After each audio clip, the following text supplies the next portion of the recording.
Hey, Natalie, how are you? I'm good, Dennis. I hope you are. Yeah, I'm doing fine.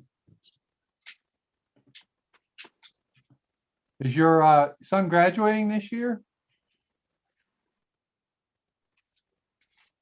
I'm sorry? Is your son graduating this year from ECU? Yes, sir. We are Oh counting down the days. Oh, isn't that wonderful? Wow. Get through, I guess, about the next 30 days or so. Yeah, I'm sure he's chomping at the bit to get out of there. Yeah. I'm not sure if he wants to go to graduation though. So Well, it doesn't really matter. that's what I told him. Who cares, I don't even remember my graduation, tell you the truth. Kind of, sort of. Wasn't a big deal. Well, I think he kind of wanted to go to like the department one, but they're not Yeah. even offering those this year. I So see. Yeah. I told him, I was like, we'll celebrate at the farm. If you don't want to go, that's fine with me. Yeah. Yeah. I think, I like the idea of the department, or even if you could go, with your, when I went to school, a bunch of us were on the rugby team, which was not a varsity sport, just a club sport, but there was probably a couple hundred people in that group, both male and female. And that would have been a cool place to go for graduation, because those are my friends. Right. Yeah. But the rest of it is just, just BS, really. And that's what I told him. I said, do you have any idea how many people is going to be in Greenville? Because they're Yeah. doing like fall, they're doing spring 2020, fall 2020, and spring 2021. Yeah, I'd sit that one out in a heartbeat. I told him we can get him a cap and gown and we'll let him walk across the stage at the church or on the farm or a bar. Like, I don't care, but Well, all you have to do is video them and then put them on a stage in the software. I can show you how to do that. that would be hilarious. Yeah, we could do that. If you just, all you gotta do is video him, in a cap. I can even put a cap and gown on him probably. Just have him walk, and we'll put the cap and gown on him and put him on we'll put him on the 50-yard line of the football stadium. Yeah, that is hilarious. I'll have to work on that. Yeah, even a still shot of him kind of walking full body walking toward the camera. I could probably do that. I can at least try. All right, I'll work on that this weekend. Yeah. You won't even know what you're doing. Have them wave to you or something, All right. I'll tell him I'm testing my new cell phone or something. Yeah, exactly. Perfect. Yeah. Sure. Hey, Tom. Hey, Karen. How y'all doing? Well, Dennis, how are you doing today? Good. Thanks for answering those questions on Slack. You're more on top of it than I am. Well, I don't know. It happened to pop up, so I was like, I'll just jump on it while it's there. So It's really nice of you. I tell you, I've got so many damn devices going now. I've got an iPad. I've got this computer. Yeah. I've got my phone. I even got I have an ECU computer, which I never use, but I'm supposed to make sure it's up to date or whatever. I don't know.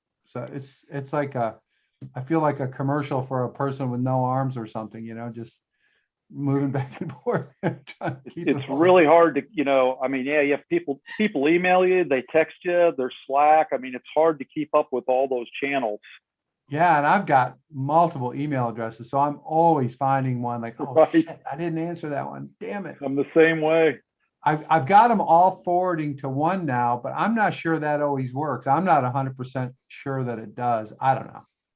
Hey, Tom, thank you for actually putting my email up there. And hey, look, I made it here on time. What happened? Wait a second. What happened? You okay? No, yeah. I'm actually doing all right. Yeah, it's been crazy. Yeah, I better But look I don't. outside and see if the sun is still shining. I don't It's know. not. That's the thing. It's Yeah. not. So I mean, but now I actually responded to her, and she did email me. I responded to it, but it said that it couldn't post at the time. I think it was my signal or something, and then yours posted, and then mine posted. It looked like posted right behind it again. Oh, I So, got you.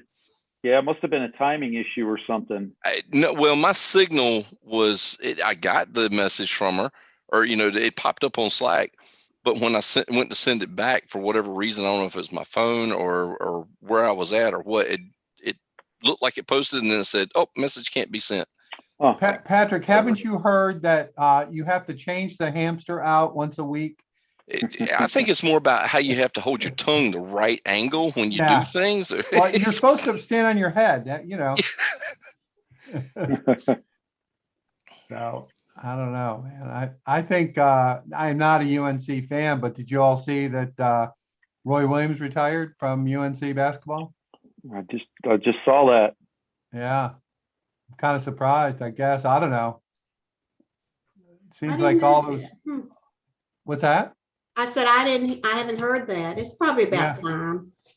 Yeah, I think it is age-wise. I think his last two seasons have not been very good compared to his record. Right. Yeah.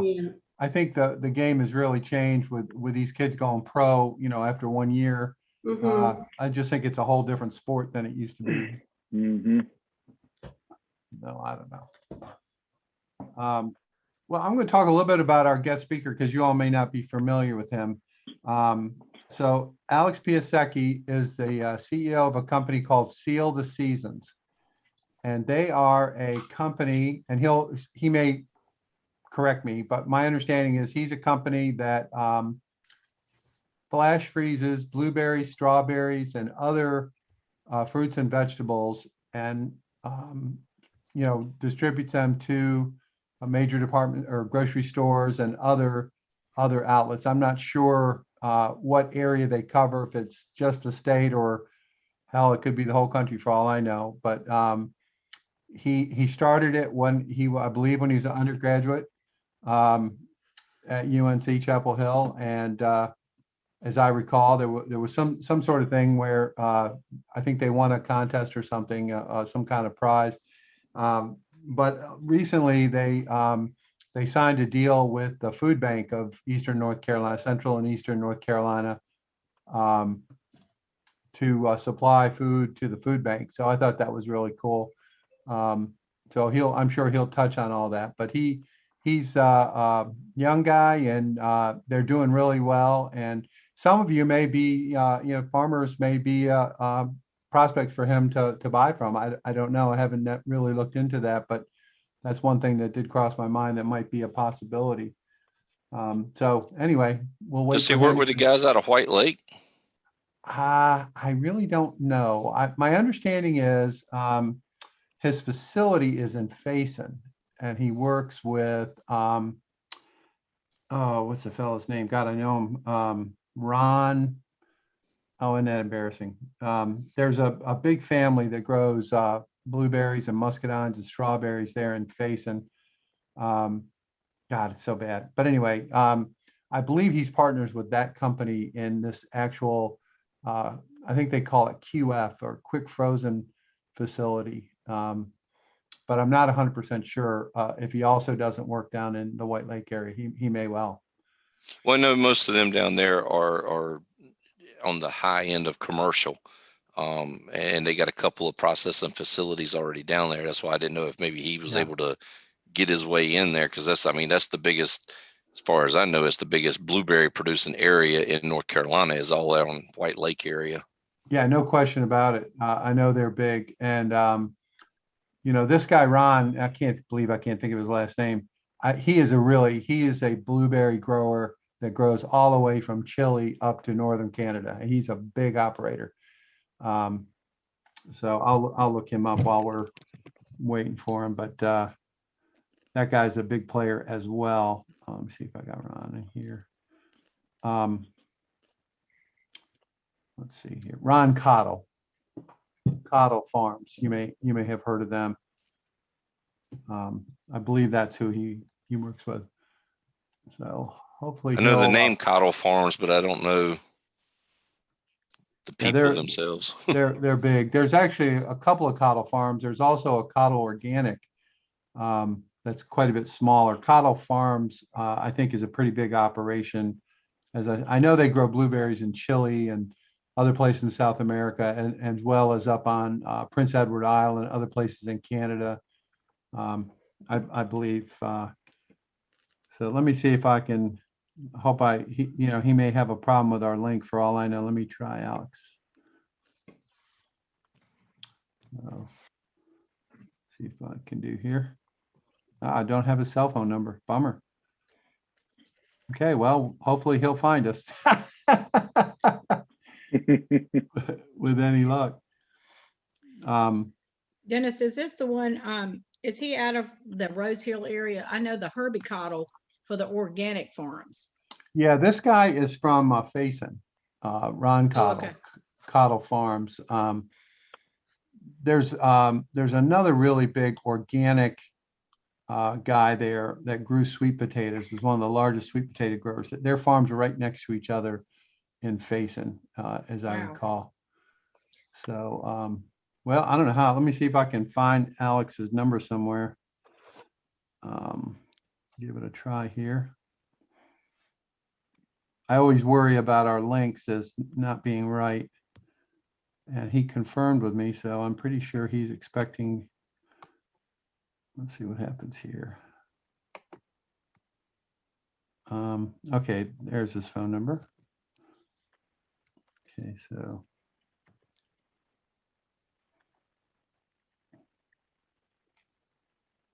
Okay. 484238.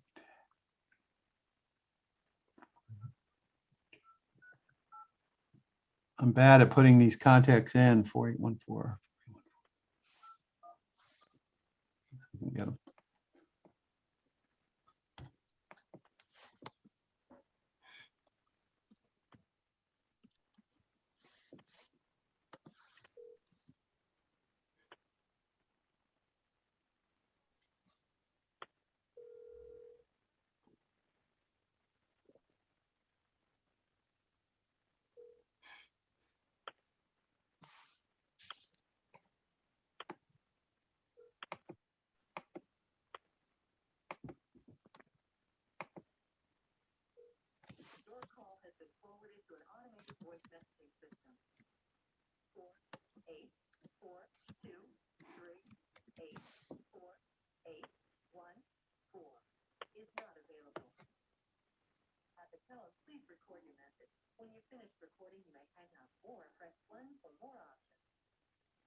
Hey, Alex, Dennis Ross calling. It's about 1:07. So we're waiting for you on the Zoom. Hopefully you got the link and everything. So we'll give it a little bit of time. And if not, if we don't hear from you, we'll just reschedule. Okay, thanks, Alex. Bye. Okay. So anybody want to talk about anything? Have any questions while we wait? Any thoughts? Well, I don't know how many people might be interested in the barn to door, but that was Karen's question, and I could answer that now that if anybody else would be interested. Sure. So you wanted to know about pointers at barn to door. There's several different packages you can get with them depending on what level of support you want. I actually have like the mid-level package. It costs me about $94 a month. Right now, it's straight coming out of my pocket just because I can't get my restaurants to convert over to using that because they've been so used to me showing up. I don't know how commercial, and I say commercial in the sense of your grocery stores, would be interested in using that because they have a system they have in place that I don't know how you work with the grocery stores, but your health food stores, individual sales, the ones that you ship and box out, I think it would work great for those because your boxes that you ship out to individual people or even small stores, it would give you what they call a pick and pack list. And when you print that, it saves you the time of trying to figure out what you need to pick and what you need to pack and who you need to ship it to. If they order it on the site, you print it that morning and say, okay, I got to do these today because they got to be at the store by Friday or by next Friday or something. Here's our speaker, guys, just so let you know. Keep on going. Okay. Don't stop. Okay. But until you actually get in there and put your product up there and see who's actually going to use it or who's not going to use it, it's a gamble from the get-go. It's a great platform. Don't think it's not. It is. It's a great platform, but getting people to use it that are used to you doing it a different way is the big hurdle to get over. Okay. All right. Well, we can continue this conversation. Yep. I want to welcome Alex. Hi, Alex. How are you today? I'm good. I apologize for being late. I apologize wasting y'all's time. That is disrespectful of me, and I apologize. Definitely a little bit crazy going on right now, but Dennis, I probably have about 20 to 30 minutes. Great. Would love to dedicate as much of that to y'all as possible, and I appreciate you guys having me for sure.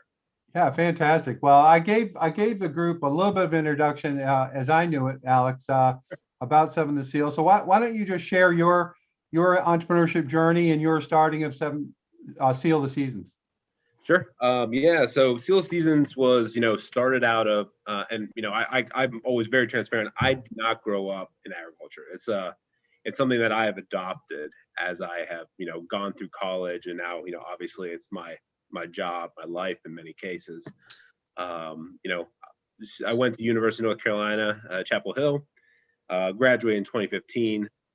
My co-founder and I, Patrick Mateer, who might be someone you might be familiar with as well. We worked at the farmers market in Carborough, Chapel Hill, running a donation station, basically running a box truck for excess produce back to communities that weren't able to shop at those farmers markets, around the Triangle and Triad.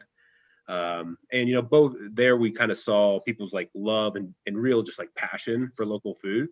Like people would line up at 5 or 6 a.m. to get the first pick at the heirloom tomatoes, the Lyons Farm strawberries, you name it. Like these were things that we saw consumers getting really fired up about and really excited about. But at the same time, we saw those same farmers and became close to those farmers who were still had excess produce at the end of the end of that day or the end of that market. And a lot of times they had strawberries coming on Monday, Tuesday of the week, and that's not going to make it to Saturday. So, it became very clear to us, in our small world here in North Carolina, that there's no real good sales channel for stuff that's outside of fresh for a lot of these specialty crops. So, we came up with the idea of Seal the Seasons. Hey, what if we could capture that enthusiasm about local food and capture it year round in a different form? So we kind of came up with a way to basically flash freeze the produce. It started with, frozen fruit and vegetables mostly. And, we basically sold Ziploc bags, when we were 21, 22, to Weaver Street Market, some co-ops, and started like that and tried to figure out if that would work. And, we got a little bit of progress here and there. And then lo and behold, we ended up finding out that, we really were not very good at running out of a shared kitchen, doing the freezing and packaging ourselves, and that we could actually be making better impact and creating a much better product. We moved that whole process to the farms. So now we partner with, Coddle Farms, Berry Cold LLC out in Payson, North Carolina. And they are our, they not only, do the freezing of blueberries, strawberries, blackberries that we kind of bring with a collection of different farmers to them, but they actually do our packaging as well. And then we actually send our frozen fruit and vegetable packaging out to, Harris Teeter, Food Lion, basically anywhere in North Carolina outside of a Walmart, we basically sell to now. So, we found that supply chain, that localized supply chain, works really well. And now we've actually been able to replicate that across different regions of the country. So,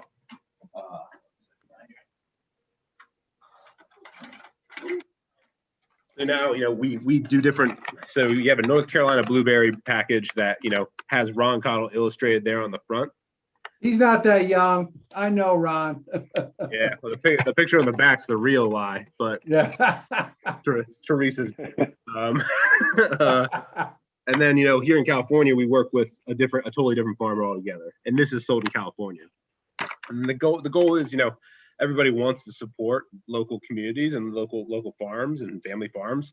It's just really hard to do it in a convenient way at the grocery store because there's just inaccessibility issues. So what we basically do is we try to create a product that is going to work with the systems that the grocery stores already have, and then put it in. And then we're able to source a lot more local volume instead of most of the frozen fruits and vegetables, which are sourced from around the world, which just never made a lot of sense to me when I was in college that was the case.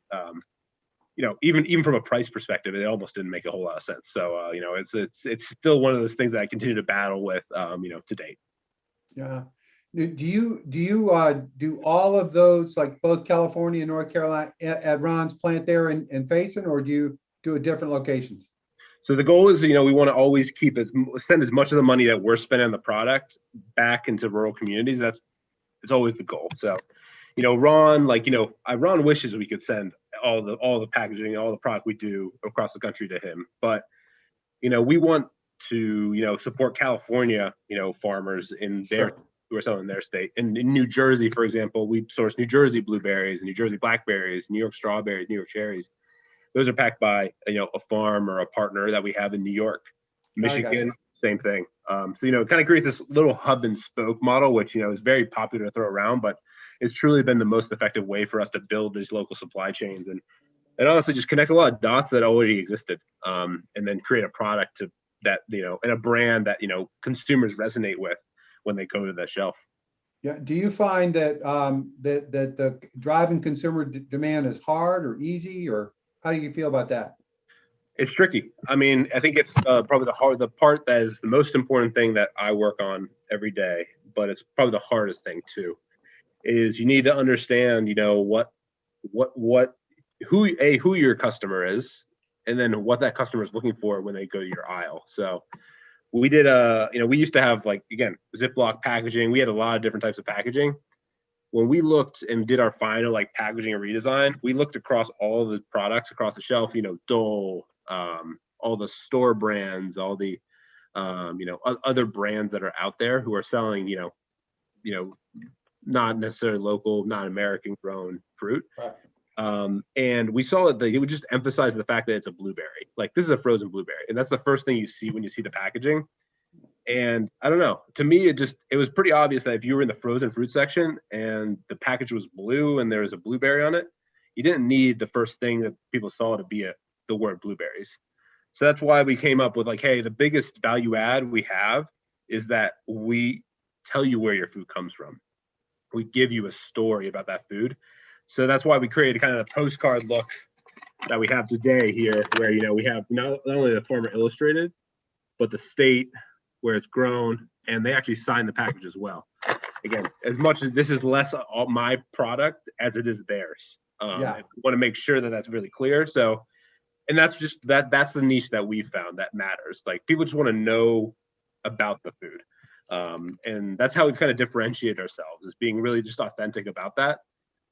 It costs us a little bit more because we have to put, obviously labor is a little more expensive in the United States than it is, in Chile and in Turkey. But we work to try to explain why that matters and why that extra dollar you're spending is going to someone who needs it, and someone in your local community that is helping fuel more jobs. What areas are you in now, other than California and North Carolina? Yeah, a lot has changed. COVID has obviously been a boon for us. All of our competition went out of stock because the global supply chains were seized up. And so we actually, we quadrupled, what we were selling. But we sell in the Northeast corridors, like New Jersey, New York, Connecticut, Pennsylvania product. The Midwest, we do Michigan, Wisconsin, Ohio product. Pac Northwest, Oregon and Washington, Idaho. California is California and Arizona. And then we do Florida and Georgia as a separate region for us. And it's and we're really hoping we land our white whale in Publix this year, because that would be a huge boon to, our farms that we work with down in Florida. So yeah, it's kind of six or seven different regions. We're also working on Texas this year, but the snow they got has certainly set back of some of the progress we were making there. So Do they grow stuff in Texas? I thought they just had steers with big horns. Oh no, they grow. It's tough because it's so cheap to grow on the other side of the border. Yeah. To find American growers willing to do the hard work, but they grow a good amount of blueberries, mostly rabbit eye. You know, I think some high bush. So we're working on trying to find high bush blueberries as well. But yeah, that's what they grow, and they grow some strawberries and blackberries as well in the Delta around Louisiana. I gotcha. Do you grow or do you sell wild blueberries? Yes, we've started selling Maine wild blueberries in the Northeast, and that's Cool. I think it's been a cool product for us to learn more about. Very different harvest methodology, very different market as a whole. But yeah, we've started doing that. You know, in the last actually 6 or 8 months or so. Yeah, a professor from NC State actually helped create that whole industry That's wild. with That's her that is research awesome. like 20 years ago. She was hired by that association up there to figure out how to do that. So that's pretty cool. Yeah, they have a very strong marketing presence. Yeah. Well, let's open it up to questions. So I'll stop asking all the questions and maybe you guys can. Do you do more than strawberries and blueberries? Do you do any vegetables? Yeah, so we've started doing vegetables the last year or so. We're still kind of early on. Vegetables is a bit of a different beast when it comes to like the market and the consumer. The margin's even thinner for us, and I know it's obviously thin for the farms as well. But yeah, we started working in some vegetables. We've started with like spinach, butternut squash, broccoli, a little bit of cauliflower. So we're trying to figure out what works with the market as it stands today, and then we hope to build out our volume. But it's a very small pilot right now. How would one go and getting involved with you doing that?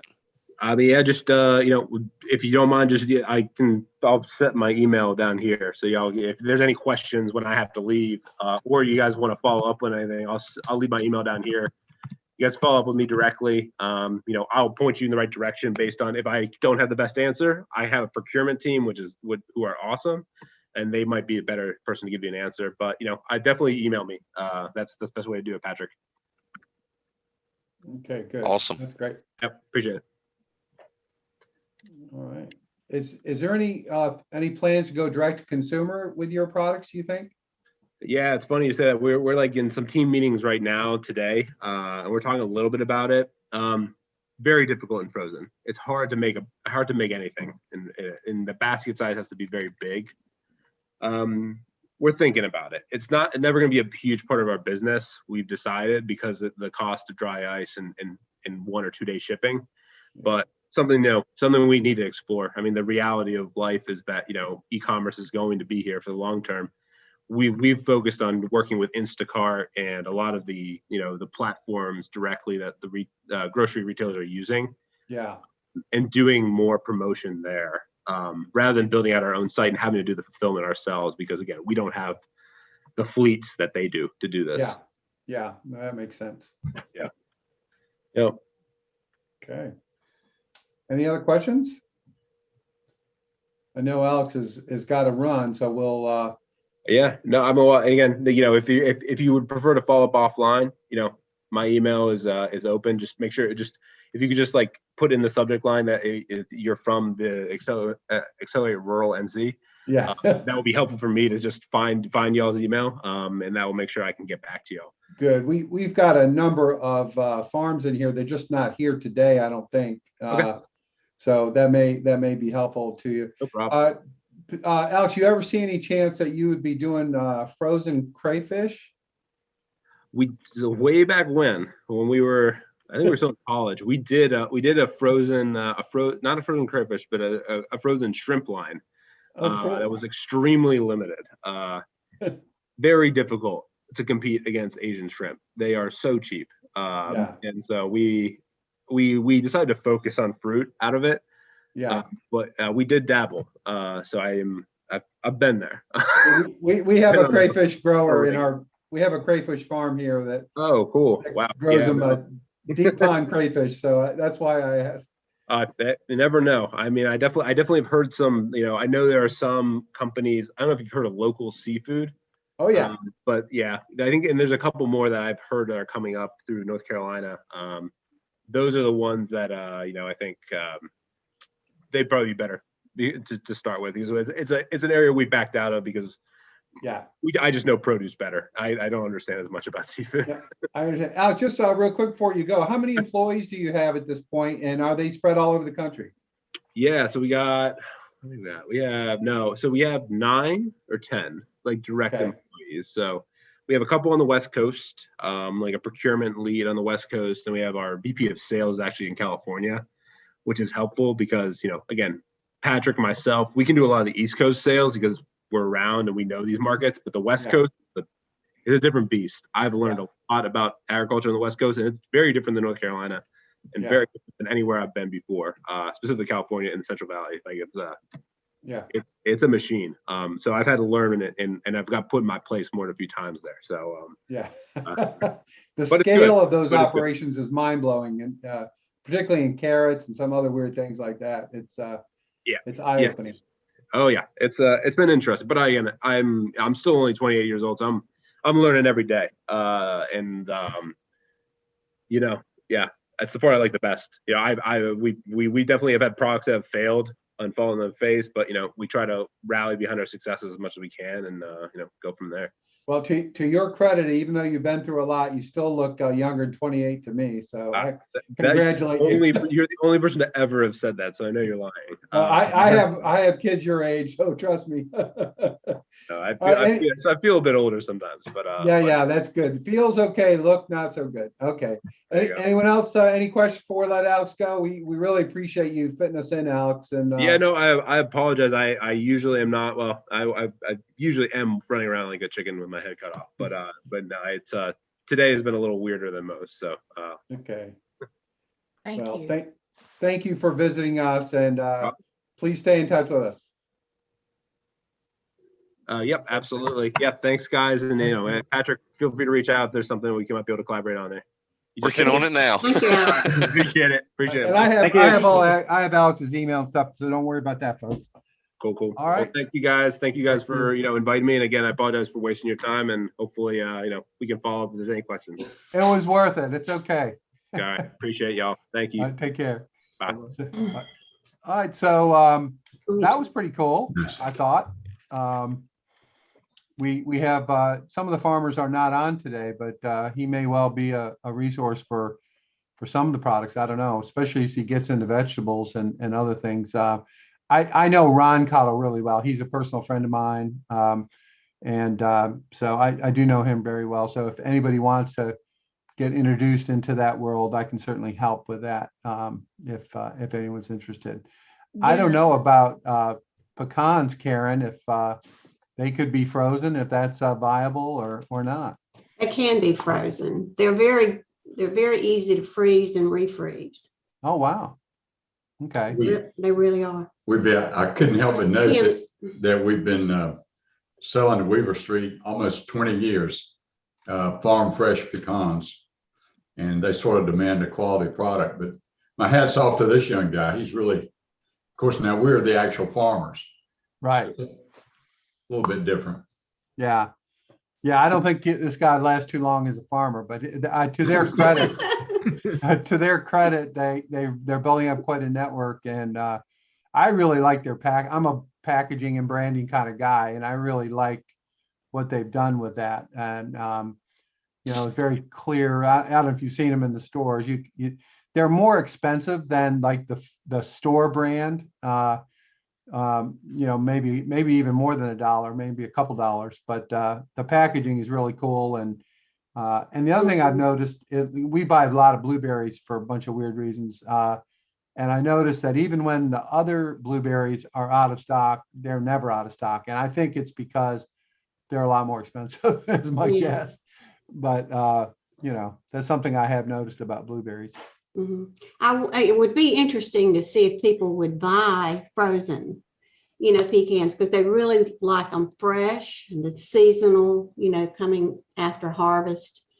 That would be, I have never seen them frozen in a store. Yeah. We Well, freeze them, but it's one of those things you might have to test, and see. I think that, I'm from the city, and I never knew what fresh pecans were like. It's right. not something I Yeah. even knew about or thought about. And I would think a lot of people in the Northeast are in that same Mhm. category. They just haven't seen it, right? So I don't know. One of the things about pecans that I've learned, I'm a diabetic, and I've learned that pecans are really good They're as great. far as low carbohydrate and so forth. So I've become a pecan guy, primarily for that reason. So maybe you could do a keto line of frozen pecan or something, aimed at that type of user. I don't know. Yeah, I've had the, gluten free, and they are gluten free. I helped Yeah. store ask me that. Yeah, well, I think, there's this stuff drives me crazy personally, people ask, is it gluten free, this and that. I go, Mhm. it has no food value whatsoever. It's just bullshit, right? And that seems to be what they want to hear. But I really think that, just really thinking about it, and you heard him say that, online commerce is here to stay, even in his world, right? Where he's really focused on the grocery stores, and he's like, well, we got to figure out something direct to consumer pretty clearly. But maybe keto or diabetic or whatever, gluten-free, a line of that might really make sense. And what would be cool is, especially if you get your website up to like either Barn to Door or Shopify, you could test that with a little website that's totally apart from your regular website, and you could Uh-huh. you could go to doctors and groups of, diabetic association, whatever, and just see if there's market demand for something like that. My guess is there would be, but Mhm. it would be, the packaging would be key, the messaging would be key in order to stand out. But yeah, it's something to I think think about. he said Yeah. something that's beneficial to you too, since you were asking me about the barn to door thing. And I said, I don't think grocery stores would work there. They use a different ordering system. And that, like I say, I don't know how you've been dealing with the grocery stores, but if you could get into their ordering system listed in their packaging or in their order scheme, They already you have it. probably would do better in that world, in the grocery store world with their product, with their ordering program, instead of trying to push your ordering program on them, or Yeah. get them to use yours, if that makes So, sense. the grocery chains use something called EDI, electronic data interchange, and it's a type of data format. And I know Barn to Door can format for EDI. So that's one thing. Any kind, really any electronic system should be able, because it's just like mapping to categories is all it really is. So, Mhm. but it does it. I know, like dealing, for example, with Walmart, you have to transmit by EDI. There, you cannot do business with Walmart in any other way. That's something I know guys who do that. So that's doable. That's not as hard as it seems, especially if you are using Barn to Door or Shopify or one of the more sophisticated e-commerce packages. You can map that database to EDI pretty readily, is my understanding. Easy for me to say, right? I don't have to do it. That I didn't know about with Barn to Door. I didn't know about their grocery store, their mapping that way. I know it works with some of the smaller places, but I didn't Yeah. know about the bigger grocery store type places. Yeah, what happens is you have to get a company that works with EDI, and usually the grocery store chain will have somebody, maybe even on their staff, and they'll give you an EDI document, and basically somebody's got to map your data to that format, and then you don't have to buy EDI software. You don't have to set up unless you're really a giant company. There's lots of little, I think there's even something called EDI Lite, if I'm not mistaken. Now my information is a little dated. I haven't been involved in this for a few years, but I do know that, much more and more e-commerce is coming to all levels, not just to consumers, but also B2B marketplaces. And so there's lots of different ways to get your data ready for some of the big boys. But the other thing, and we talked about this week, I think, but John Carr was talking about it yesterday. The idea of doing business with a Walmart or someone like that, it's a double-edged sword. Not only do you have to get your stuff so that they can quote consume it or get your data. But you got to be ready to have the supply necessary to meet their needs. You know, if you sign up with one of those folks and all of a sudden you sell 2 truckloads full in a week, you better be ready. Not to say that will happen, but it could happen. And many people end up getting washed out of those programs because they really weren't ready for the volume of business. So that's a nice problem to have, but it's just something to be aware of for all of us, I guess. I know a guy that does apples out in the western part of the state, and the way he got his contract with Walmart was by weight he could produce. So they're not expecting more than X number of pounds a year from him. Right. So there's ways, I guess, to go about doing your contracts with the big companies. Oh yeah. So and it really depends on the company, right? Like my guess is if you were, I don't know this for a fact, but if you're supplying apples to Whole Foods, I'll bet there's some quality requirements in addition to weight. Whereas Walmart may not give a damn. I don't know. Well, GAP certification is in any of the big places you go to now, that is becoming a mandatory thing. Liability insurance and GAP certification. Those two things are top of the list for produce and food type items. Okay, that's good What to does know. GAP mean, Patrick? Generally accepted out. Go ahead. Sorry. Generally accepted practices. Good agricultural practices. There we go. I knew it was something like that. Yeah, that's great. Is that a company that goes around and looks at the stuff, or how does that work? You have to have a pre-inspection checklist that you complete yourself. Then you can go hire a company to come in and go through that with you, so you're guaranteed more or less to pass your inspection. I got it. Or you can do it yourself. Now you're in the inspection that comes from the USDA or not USDA. Yes, it's not just North Carolina. This is at the next level. This is US level GAP certification. There's NCDA has its own inspection program that kind of preps you for a GAP certification, but it's not a GAP certification. So if you want to be part of like NC, what's that called? Has to be NC or got to be NC stuff. One of the things that you need to have in that is supposed to be your NCDA certification, stating that you do your practices according to the regulations or whatever. But the GAP certification it really is an expensive, my opinion, waste of time. It really is, because no farm that I know, even a careless farm, is not going to send out product that makes them look bad. I mean, it just isn't good for their own business, much less making bad choices in what you're sending out to people to eat. So it's just a way for the government to say, yeah, we're in the middle of this, we're overseeing it, and we're signing off on it. And it's an expensive. Is that? I think last year, I don't remember if it was last year or the year before that, they put a cap on it. So you did not have to be GAP certified if your farm didn't do more than 25,000 in sales. That's gross sales. If you did more than 25,000, you had to have your GAP certification. Since a couple years ago, when they put that on there, they're changing it now to where basically if you sell to, what's driving it is the companies that are buying your product. Right.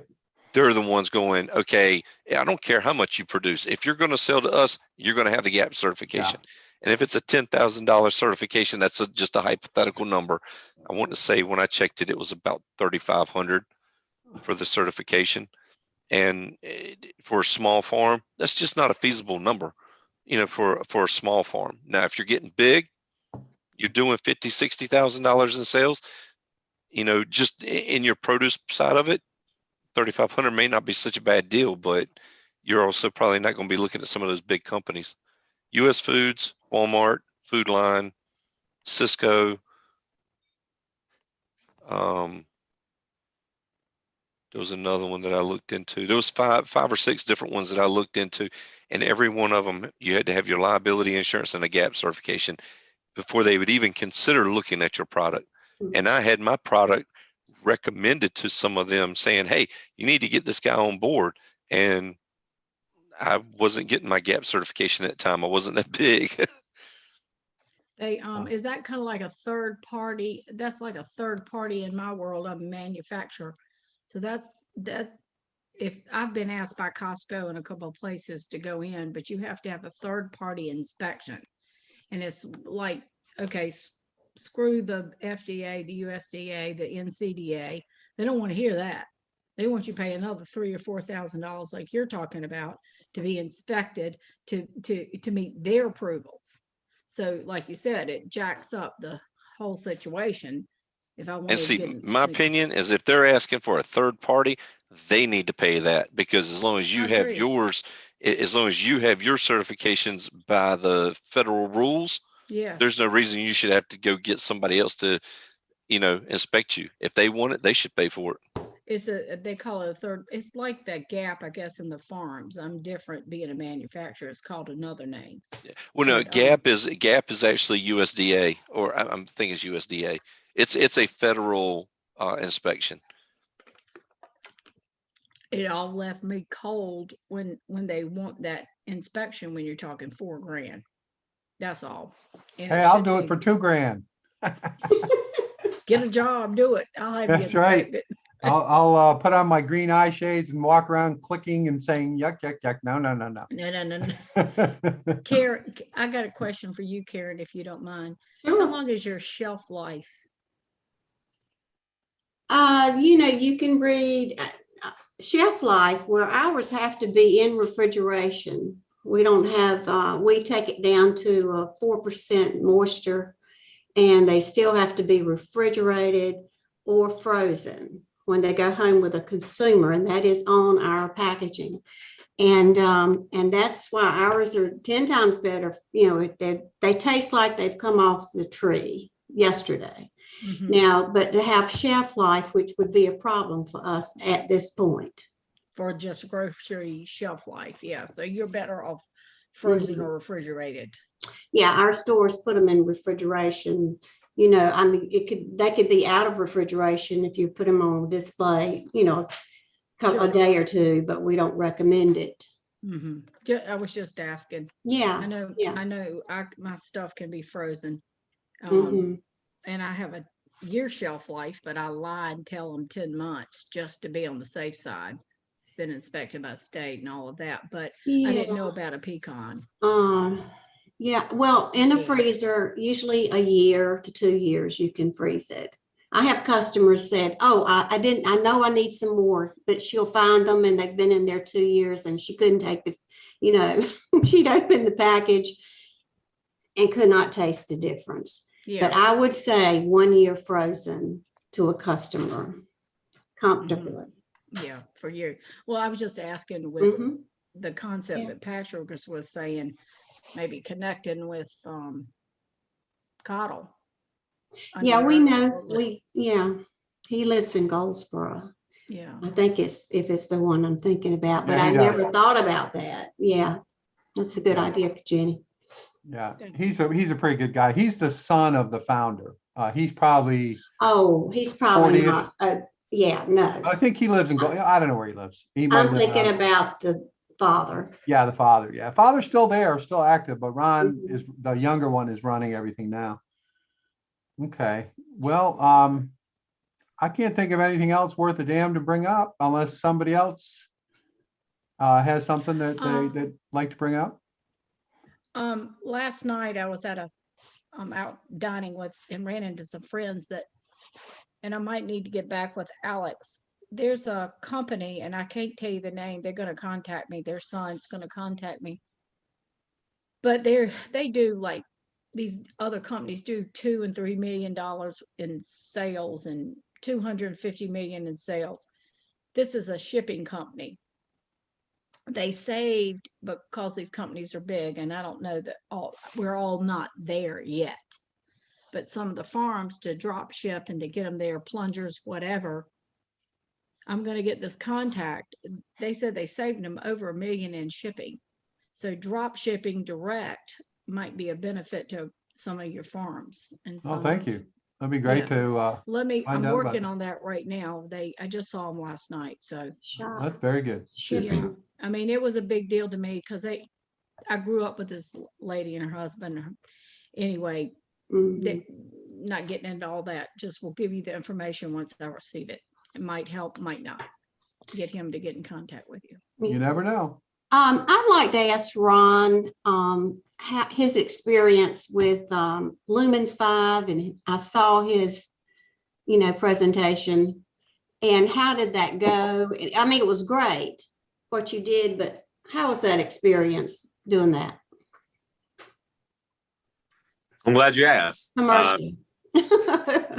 Well, no, it however was, you used it. I mean, where did it go after you used it? I mean, you constructed it.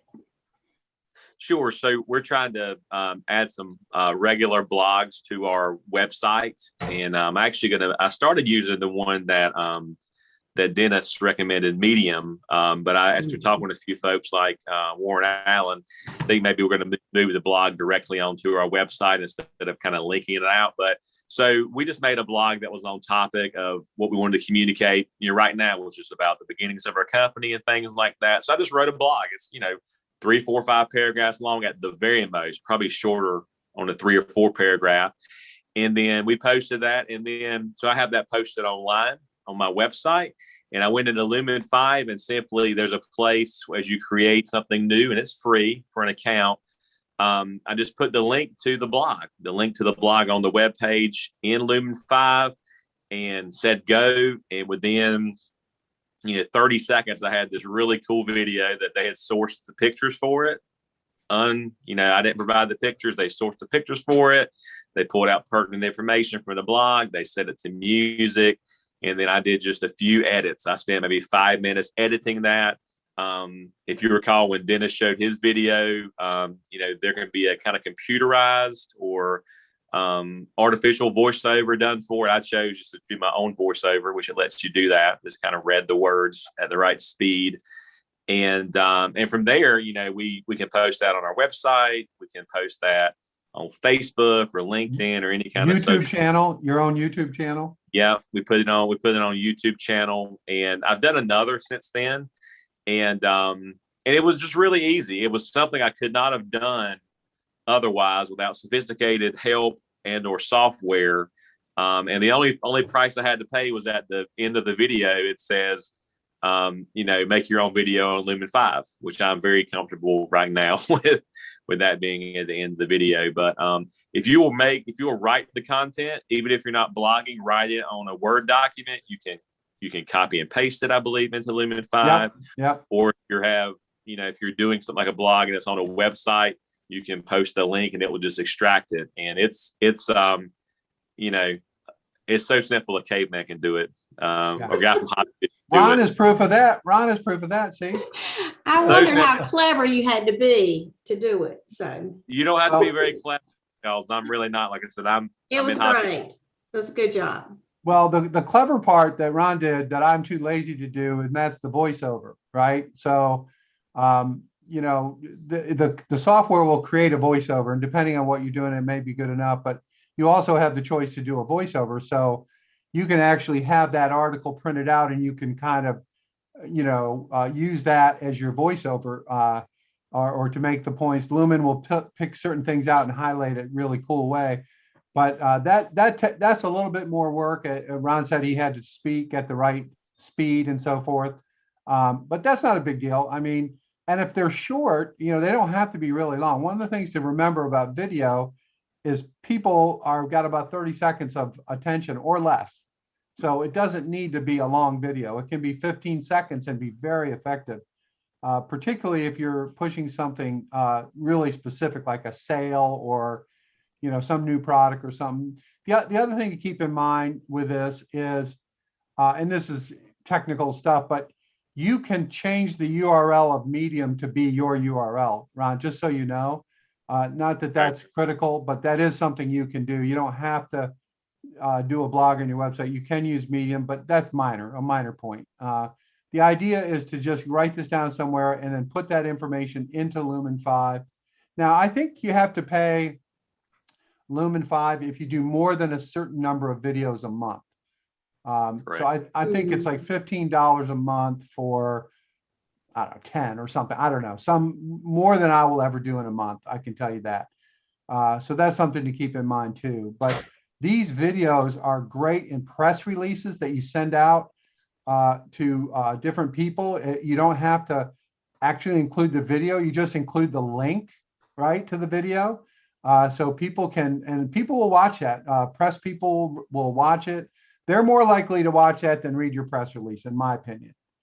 So that's something to keep in mind also. And also for things like maybe you're doing something for a charity, or you're doing anything to build your brand that you're doing, you can put in this format and get the word out. And you'll build traffic to your sites by this relevant content. Google will point your website more often in search results. I'm not an expert on that. Warren is, but the point is the creation of content is really a critical part of developing your e-commerce. It's not trivial. It has to be done. And I advocate video over written because nobody reads anything anymore, in my opinion. That's true. Well, I'll just offer as one final piece. If I mean, I am fairly technology literate. If anybody, if you wanted any assistance, first time through, send me an email. We can do a Zoom and walk you through the first one. If you be glad to hold a hand for one time. But I think what you'll find is it's not too bad. It can be done in 10, 15 minutes max. Yeah, that's right. And I'm happy to help too, although I'm a little harder to get in general, but I'm happy to help with that, or really any of these things you're thinking about, barn to door, Shopify, all of the above. Now, one of the things I haven't really talked much about, we have a relationship with a Shopify, they're called Shopify partners. And this guy, I believe, is either the #1 or #2 Shopify partner worldwide. And he likes us. He spoke to our class last time. I couldn't get him this time. His name, you're going to love this name, Mo Farhat, Farhat. And I'll post his information.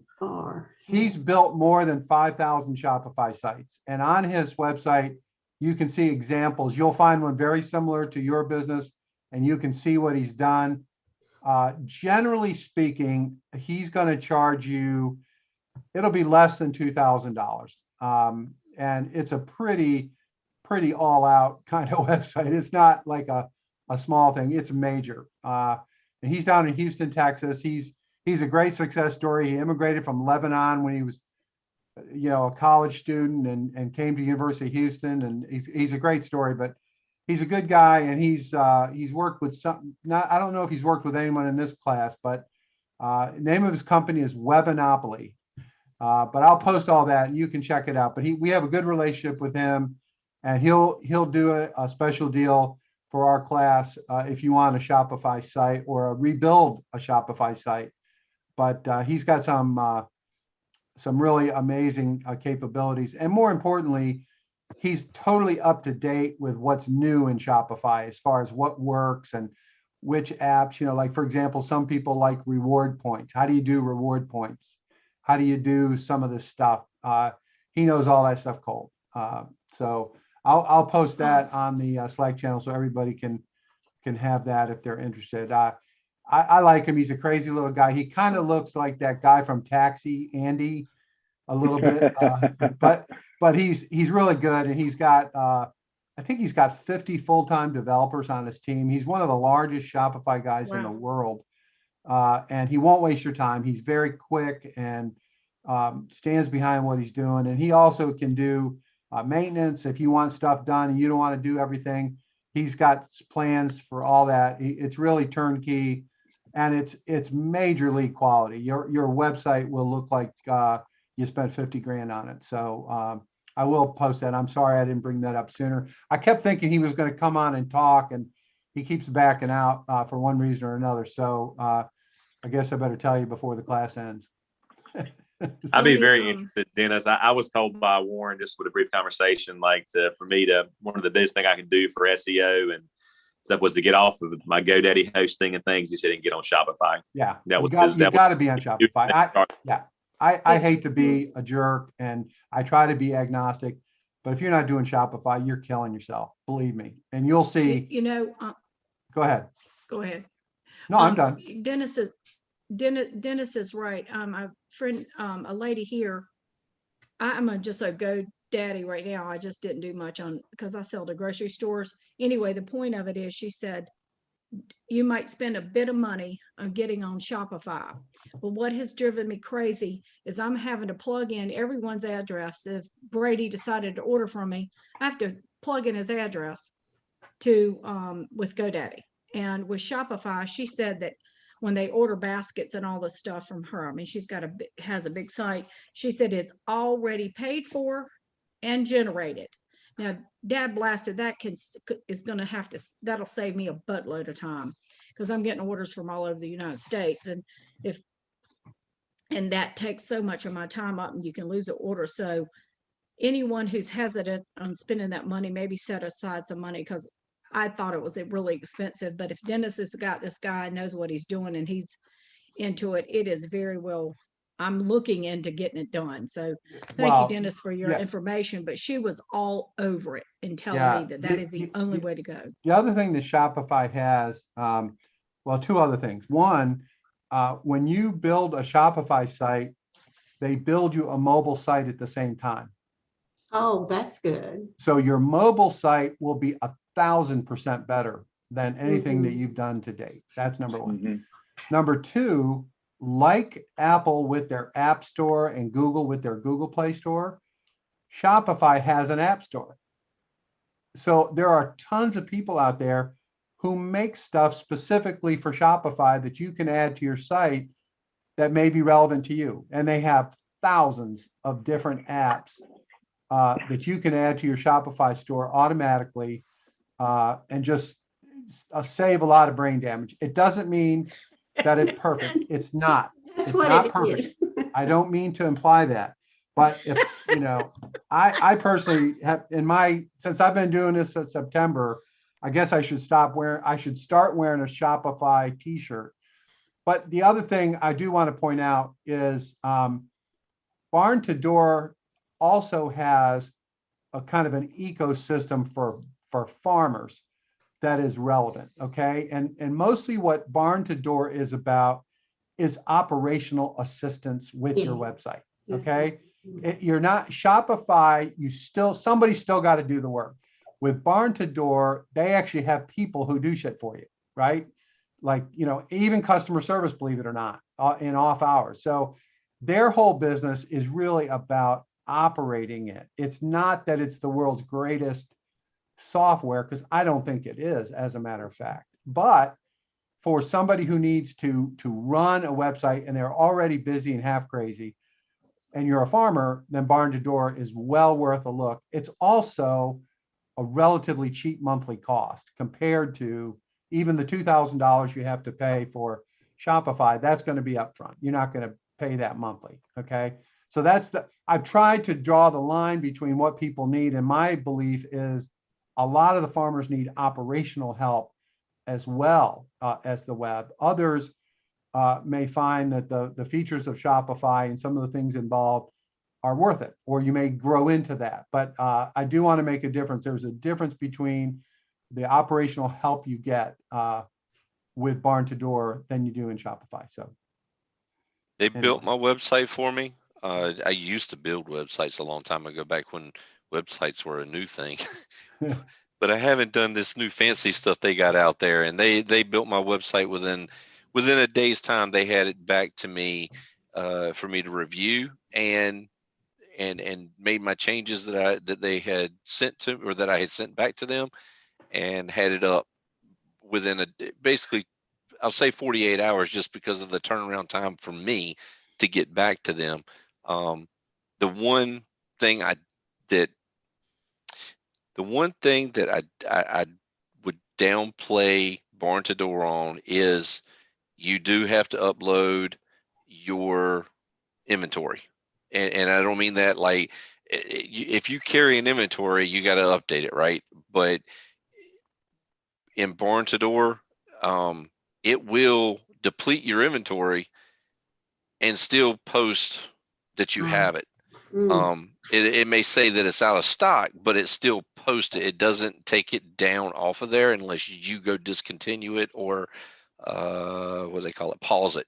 If you pause it, then it takes it out of there. So if you got things that are seasonal, you got to actually go in there and interact with it regularly to pause or, put back into play part of your inventory. For farmers, how that would be complicated and why that's complicated is because you have seasonal stuff. And every time something goes out of season, you got to go in there and update. So you may have unlimited inventory during season, but as soon as that season's over with, you need to make sure you're in there and shut it down, or you're going to start getting orders for stuff that you no longer have because it's out of season. So Yep. Yeah, that's so this is the one all good drawback. stuff. So our goal here is to help you. Our class actually ends pretty soon. I know you guys can't believe that. I can't believe it, but it technically ends April 17th. I'm